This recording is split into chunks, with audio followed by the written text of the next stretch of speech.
Try to go back to that story with the Deputy Director of the Africa Centre for Disease Control and Prevention, that is Dr. Ahmed Ogwell, who is in Cape Town.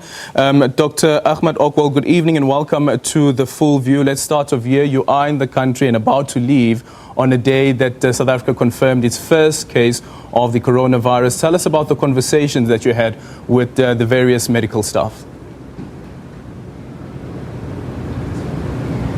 Thank you for having me. We are not surprised that a case has been picked in South Africa. The surveillance system that is enhanced and the government has put in place, which we as Africa CDC fully support, is working well, and that is why this case has been picked. We've been in touch with the government and we are confident that South Africa is able to isolate and manage this case and avoid community transmission. Why do you say that you are not surprised by this case? We are not surprised because we have been urging and supporting governments in Africa to enhance their surveillance.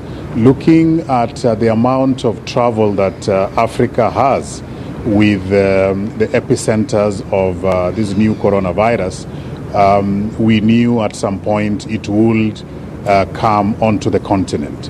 We are also not surprised because the enhanced surveillance systems are working well, and we were quite confident that if a case were to appear, as has appeared in other countries, it will be picked quickly, isolated quickly, and managed appropriately.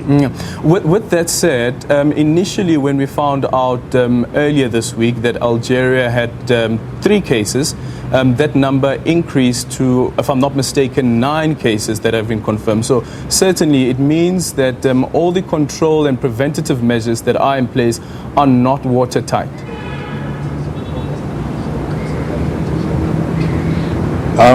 You have to appreciate that when an individual comes into a community without symptoms, it is not possible to pick out that particular individual.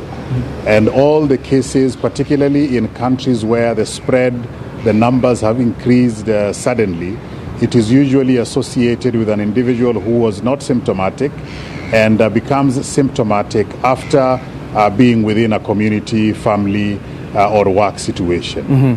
This is why you see the numbers rising up suddenly. But that also tells you that governments have in place surveillance systems that pick out these cases early before they get into the broader community. And we are confident that this continues to happen in countries in Africa, including South Africa. If there is another case that is confirmed, would you also then say that you are not surprised?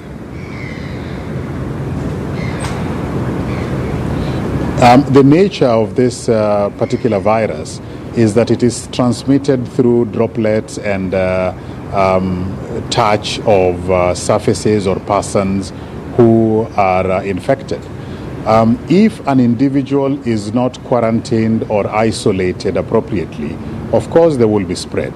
But in all cases where an individual has been identified, the protocols that we have been sharing with governments have been put in place, and the spread has been contained. We are not expecting that, for example, the case that was found here in South Africa will result in much spread because it was identified early and isolation was achieved, and that particular individual is under care now. Sure. Looking at South Africa being one of the biggest economies on the continent, as well as Nigeria, and both these countries now have cases of the coronavirus, do you think that this will have a great impact on the economies of these 2 countries? When the cases are still few, there's one in Nigeria and there is one in South Africa. When the numbers are few, then our health systems can be able to manage them quite well. When the numbers increase in the community, that is when disruption can be able to result in problems in as far as economic activities are concerned. But these cases that we have seen so far, particularly in the two countries you've mentioned, they have been well contained, and therefore economic activities are continuing as normal, and governments have put in place the rapid response teams that are out ensuring that any of the contacts that are known are being monitored and therefore not able to transmit it to the rest of the population. Does the centre also endorse the decision by the South African government in this particular case not to impose travel bans? What we have done as Africa CDC is provided very clear guidance on risk assessment and how to manage returning citizens or travelers from the centers of the outbreaks. There are very clear protocols, and using those risk assessment protocols, a government can then be able to make a decision relating to the kind of capacity that that particular country has.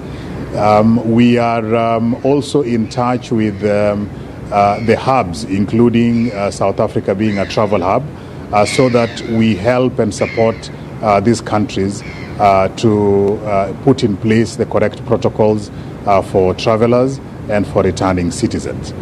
Banning or not banning travel is something that a country usually takes very seriously because it interferes with trade and movement.